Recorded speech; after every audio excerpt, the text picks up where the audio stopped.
how they'd analysed all the various failure modes across their entire asset base.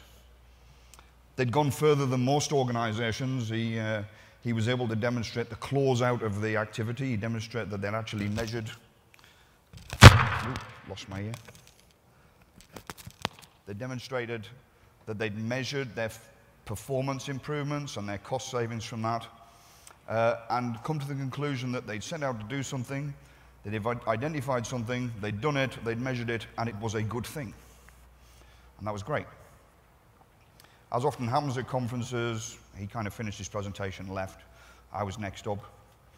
I gave my presentation about management systems, blah, blah, blah, all very boring. And then one of the delegates asked me a question: what did I think about the previous presenter's presentation? And I kind of looked at this room full of very competent water engineers, all very familiar with reliability engineering and maintainability engineering.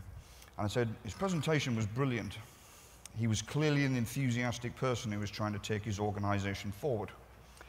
He'd gone out, he'd identified some tools and techniques, he'd applied them, he'd gone the extra mile of measuring and closing out the fact that it had genuinely done something for the organization. I said, and that's great. I'd have probably asked him one question, was what I said. And that question would be, why did you choose to apply that technique to all of your asset base? They invested a lot of money in doing that analysis. They invested a lot of intellectual capital in carrying out that analysis, and they'd gained benefits.